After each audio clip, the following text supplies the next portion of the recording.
Hello, BookTube, and welcome back to Book Trek 2021. This is a 5-month reading mission I'm embarked on with a bunch of other booktubers where we're reading Star Trek fiction for the rest of 2021. We started with the original series, and then we move on to The Next Generation. And this month we're reading Deep Space Nine, the novels spun off from Deep Space Nine.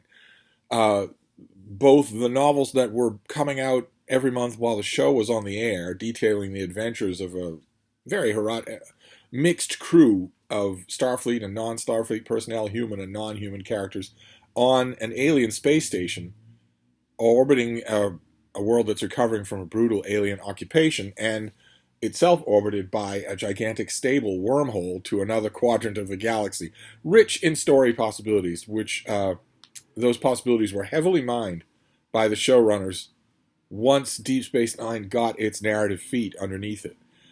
So the novels are set not only in the time before it got its narrative feet underneath it, but also in the time during its greatest storytelling. And also a lot of the novels are set 10 years after the end of the show. And the show doesn't just end with "see you next week" for new adventures. The show has a rather resounding ending, far more of a conclusive ending than any Star Trek incarnation had had before it. So those sort of 10 years later picking up the pieces novels, actually all the novels, I've had rocky luck with Deep Space Nine novels. And once again today I want to read you something, and we'll try not to make it as long as yesterday's, but I'm hoping that you find it interesting. Venus. So apparently the setting of our Deep Space Nine novel today is going to be Venus.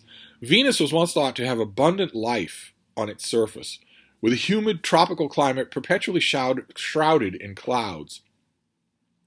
This was the view of the planet among science fiction writers in the early 20th century, with such stories appearing right up to the 1960s. By that point, however, space probes and ground-based observations had shown that Venus was in fact a hellish place, with a surface temperature high enough to melt lead, an atmosphere so thick that surface pressure is nearly 100 times that of Earth, and clouds made up of concentrated sulfuric acid. A place more hostile to life would be hard to imagine. And yet, a team of scientists, of which I am one, has recently claimed to have found possible signs of life in the Venusian atmosphere. In this article, I will explain what we have found, what it might imply for the nature and history of life on Venus, and what the next step might be to confirm our results. One of the key difficulties in looking for life elsewhere is the problem of what to look for. We already know that there are no obvious signs of life on the surface of Mars, Venus, or Titan. For example, since landers on these objects have failed to find the equivalents of plants or animals. A parenthetical observation would be here that a lander coming to Earth for its first 2 billion years would not have found plants or animals either, but until the planet was still teeming with life. This problem is far greater when looking for signs of life on planets around other stars, and in the liquid water oceans that lie deep beneath the icy surface of gas giant moons like Europa and Enceladus. We must thus look for more subtle clues to the presence of life. Liquid water is considered a necessity, a necessary ingredient for life. Though on its own it is not sufficient to indicate life's presence. That is why there is so much excitement about signs of past or present liquid water on the surface of Mars, or beneath the icy surface of Enceladus. For the presence of life to be inferred, in addition to water, there must also be an indicator of active metabolic processes taking place. And it's also helpful if these signs of metabolism are easy to detect and unambiguous, in the sense that they can be produced by life but not by other non-biological processes. These chemical signatures for the presence of life are called biomarkers. The standard example of a biomarker is oxygen and its close relative ozone. There is plentiful free oxygen in Earth's atmosphere as a result of photosynthesis by plants. It is thus a product of life. In the absence of life, all the free oxygen in Earth's atmosphere would react with other elements, carbon, iron, aluminum, others, until there was none left. This is because oxygen is highly chemically reactive, and energy is released when it combines with just about anything. The result would be an oxidized atmosphere where there is no free oxygen at all. This is the nature of the atmosphere on Mars, Venus, and in fact the early Earth before photosynthesizing organisms evolved. An oxidized atmosphere without free oxygen appears to be the equilibrium state for the atmosphere of a terrestrial planet. Think about that for a minute. A planet found to have an atmosphere rich in oxygen is out of equilibrium, and something has to actively maintain this state. In the case of Earth, this is photosynthesizing life. Any planets found to have abundant free oxygen in their atmosphere would thus be strong candidates for the presence of life.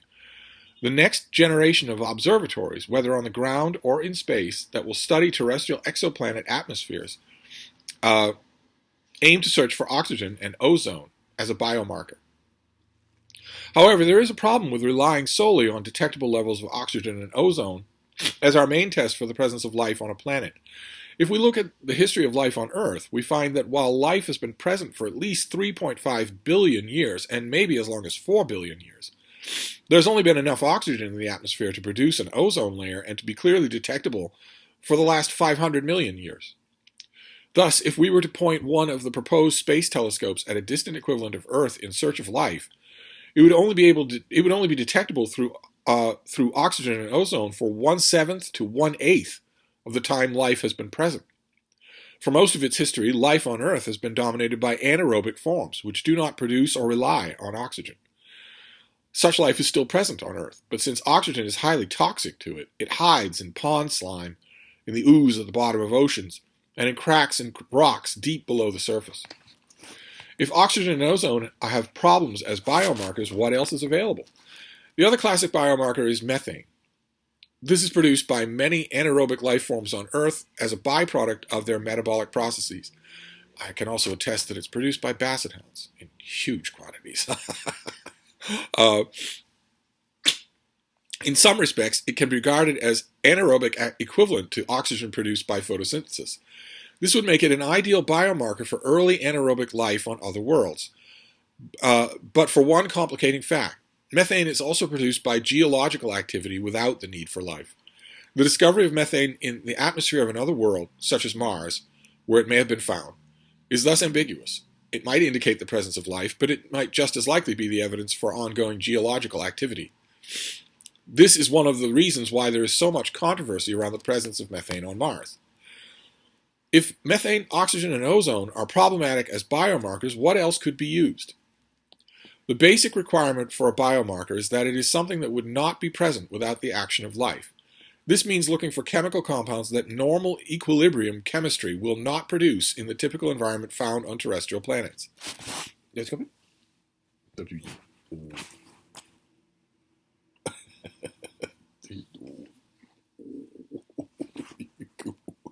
Hold on just a second here from our reading. Oh, God.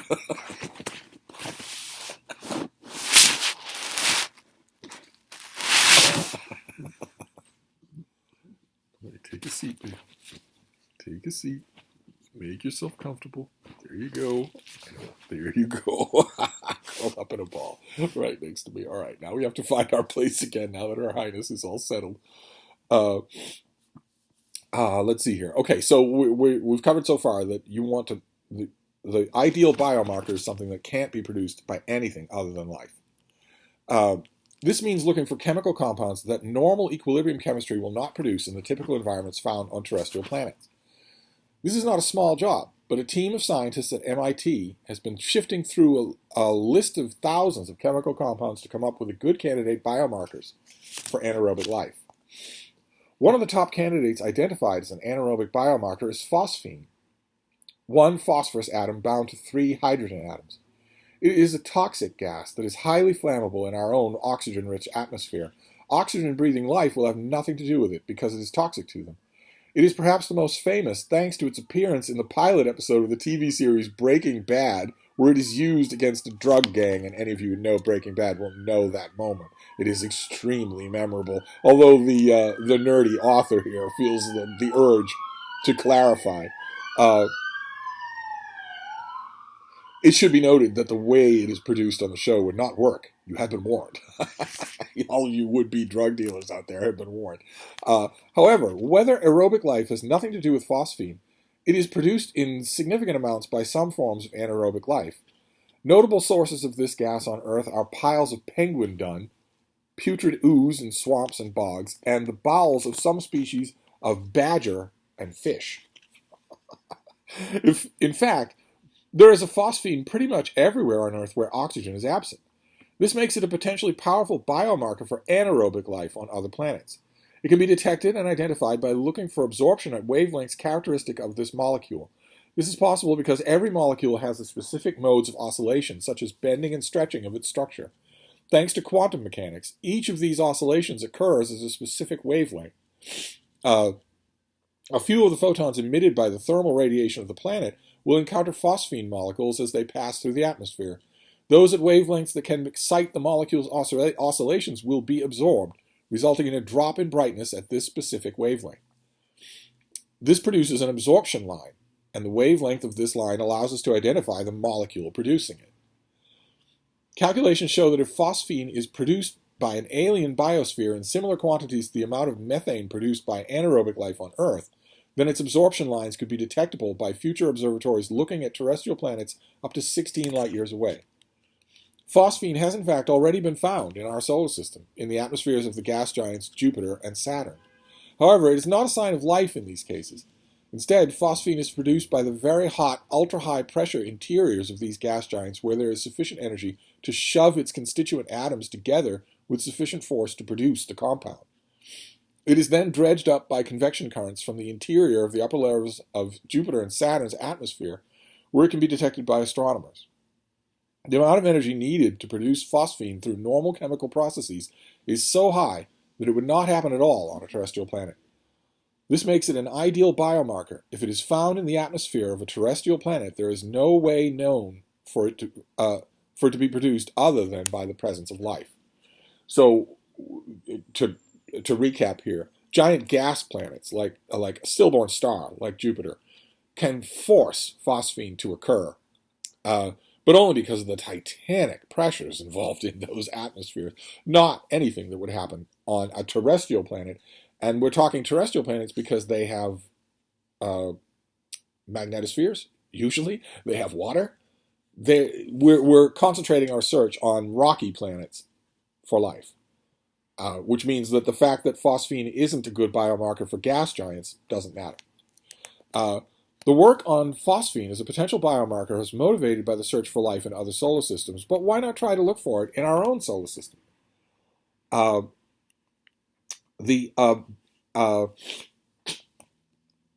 This was a suggestion that was put to Professor Jane Greaves when I challenged her to suggest some innovative observations that a gigantic telescopic array could make in our own solar system. The obvious target for such observations was the planet Venus, which, while it has a hellish surface, has layers in its atmosphere at an altitude of 50 to 60 kilometers, where the temperature, around 0 to 50 degrees Celsius, is compatible with the existence of liquid water. And the atmospheric pressure is comparable to the one on Earth's surface. This environment has no free oxygen, so anything living there would have to be anaerobic and highly acidic, far more than anywhere on Earth. Suggestions that life might be possible in Venus's clouds date back to the early 1960s and Carl Sagan. These suggestions have been bolstered in recent years by observations that show unexplained absorption at ultraviolet wavelengths in the upper atmosphere of Venus. So life, yes, but not ground-based life, not ocean-based life, cloud-based life. The team is given permission at a couple of large telescopic arrays to go looking for traces of phosphine, and they find it. We had found phosphine, a potential biomarker, in the upper atmosphere of Venus. The amount of phosphine isn't great, about 20 parts per billion. But when none is expected at all, that small fraction was a huge surprise. With a detection, rather than the limit we expected to achieve, it became necessary to look harder into potential explanations that do not involve life. This is science, as opposed to faith. This is science. You find something that you're looking for, the very first thing you do is come up with a long list of reasons why you might be wrong, and then test those reasons. Detailed chemical modeling of all of the reactions that could produce phosphine on Venus were examined by this astronomy team's professor and her team. This used data from the Russian Venus landers to examine the amount of phosphine that might be available and models of the atmosphere down to the surface. None of the 1,000 potential reactions examined were able to produce phosphine since they were all endothermic. There was not enough energy available to make the phosphine in the amount we had found. This may at first seem surprising, given the temperatures and pressures at the bottom of the Venusian atmosphere, but one of the key issues is that phosphine is a phosphorus atom bound to 3 hydrogens, and Venus is an oxidized environment, where essentially everything is bound to oxygen rather than hydrogen. To make phosphine, you have to not only strip away the oxygen that is likely to have bound to the phosphorus, you must also find some hydrogen to bind to it. This presents huge difficulties, and even the most optimistic models can only produce 1/10,000th of the amount of phosphine that we had found. But you don't stop there. You keep looking for other explanations that might hurt what you seem to have discovered. What about a more exotic source of the chemical? We looked at what could be produced by volcanoes, but Venus would need to have 200 times as much volcanic activity as it does to produce the level of phosphine seen. We looked at lightning, which may occur in Venus's atmosphere, but at much lower levels than on Earth. It turns out that lightning would fail to produce the amount of phosphine seen by a factor of 10 million. We even looked at the possibility that phosphine might be injected into the upper atmosphere of Venus by meteors, but this adds at most a few tons per year, completely inadequate to produce the level of phosphine we'd seen. To make matters worse, phosphine has a very short lifetime in the atmosphere of Venus. Above an altitude of about 80 kilometers, it is rapidly destroyed by highly reactive radicals, leading to a lifetime of much less than 1 hour. At lower altitudes, near the base of the atmosphere, the high temperatures and pressures lead to thermal decomposition, as the molecule is broken apart by collisions with other atoms and molecules. This leads to the lifetime of a molecule of phosphine being about 3 years. At intermediate altitudes, things are less clear, with lifetimes likely longer, but depending strongly on the presence or absence of various reactive chemicals such as chlorine. However, while phosphine at intermediate altitudes might have a longer lifetime, circulation patterns in the atmosphere mean that it is drawn into a destructive zone on timescales of 1,000 years or less. This means that whatever process is producing phosphine, the phosphine that we have found, must be operating continuously. It's not an old discovery. It's not outdated. It's not a one-off. If it's there, it has to be part of a cycle. If it's where they find it, in these upper cloud decks of Venus. It can't just be hanging out there, in other words. It would be destroyed in an hour. At lower levels, it could last for a lot longer, but the lower levels convect up to the upper levels.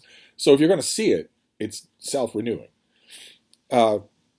Despite an exhaustive search and examination of exotic production methods, including volcanoes, lightning, and meteors, we have been unable to find a clear, non-biological explanation for its origin. It may be that there is some strange, unexpected, non-biological route to producing phosphine in an atmosphere that is otherwise hostile to this compound, but we haven't been able to find it. This leaves us with the possibility that the phosphine we have found is in fact a biomarker, and that there is life in the cloud decks of Venus at an altitude of about 55 kilometers above the hostile surface. How did life come to be in the cloud decks of Venus in the first place? It isn't the kind of environment where you would expect life to emerge, so where did it come from? On Earth, there are a number of places where life might have originated. These include hydrothermal vents deep beneath the edges of the shallow seas. While we are unlikely to ever have a definitive answer to the question of where life started on Earth, one factor is common among all suggestions: the presence of significant quantities of liquid water, which acts as a solvent for the chemicals that form the basis of the first biological systems. That is the sine qua non. You need liquid water to have chemical biology. Venus today is very dry, and what little liquid water there is confined to the highly acidic droplets in the cloud decks where we have detected phosphine. But was Venus once very different and more hospitable to the emergence of life? Every science fiction writer in the world is hearing that question and screaming, "Yes, please!" Recent NASA models of the early history of Venus suggest that it might have been. These have found that liquid water oceans compatible with the emergence and development of life might have persisted on Venus as recently as 1 billion years ago. Since life emerged on Earth as much as 4 billion years ago, this would be ample time for a similar emergence on Venus. The most evocative paragraph of this whole reading, this whole Deep Space Nine novel, that for billions of years there were blue water oceans on Venus. Billions of years. with microbes landing on meteorites, with chemical compounds perhaps developing and self-replicating. Before an environmental catastrophe struck the planet and made it into the hellscape that it is today, the best NASA models say that it was probably Earth-like for billions of years. However, something went very wrong for life on Venus about 1 billion years ago. This is thought to have been triggered by widespread volcanic activity that filled the atmosphere with carbon dioxide so quickly that the usual processes that lead to its removal were saturated, and a runaway greenhouse effect became established. This led to the Venus we see today, whose surface is a veritable hellscape. This disaster was not instantaneous, so there would have been time for life to evolve, to come to terms with the developing ecological catastrophe, and to find niches where it might survive in the marginally habitable cloud decks where its traces have now been found. So do you see the picture there? You take that NASA model that says it's very likely, not anything we can conclusively prove, but given the surface of Venus today, but it's very likely, according to NASA modeling, that Venus once had blue water oceans, blue skies. That Venus would have been a blue planet if you looked at it from Earth at the time, and that it was like that for billions of years, long enough by far for life to evolve.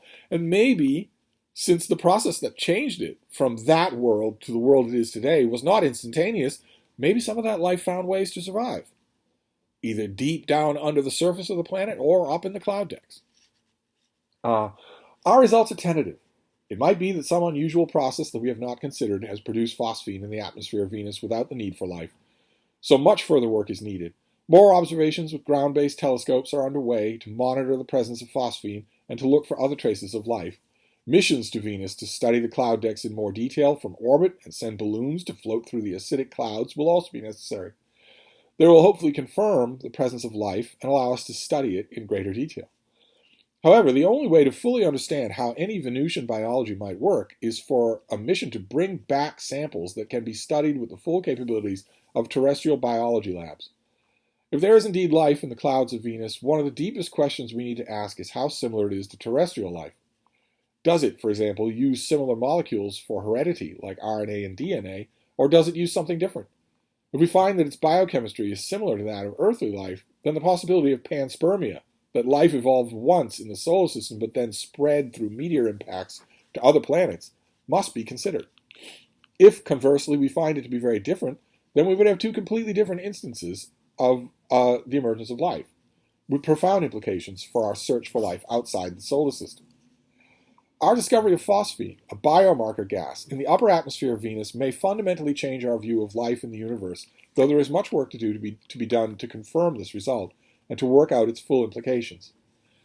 As a scientist who also writes science fiction, I have at times felt like a character in a story, sworn to secrecy, but bursting to tell people about this amazing result. Now that our paper has been published and press conferences have been given, I can talk about it, but the story is far from over. And that story is by David Clements, who writes science fiction as well, but here he's writing nonfiction. The title of it is Possible Signs of Life on Venus. And it is from Analog, from just a couple of months ago, as our Deep Space Nine read-along for today. Very, very gripping stuff. That one paragraph about the best NASA models calculating a Venus that was covered in oceans, I'm sure has sparked lots and lots of imaginations reading this piece. Now, thinking about the piece itself, we can come up with some things to quibble about, right? You'll notice later on in the piece, as the piece goes on, Clements starts to equate discovering a biomarker with discovering life. He starts out by saying we found a biomarker.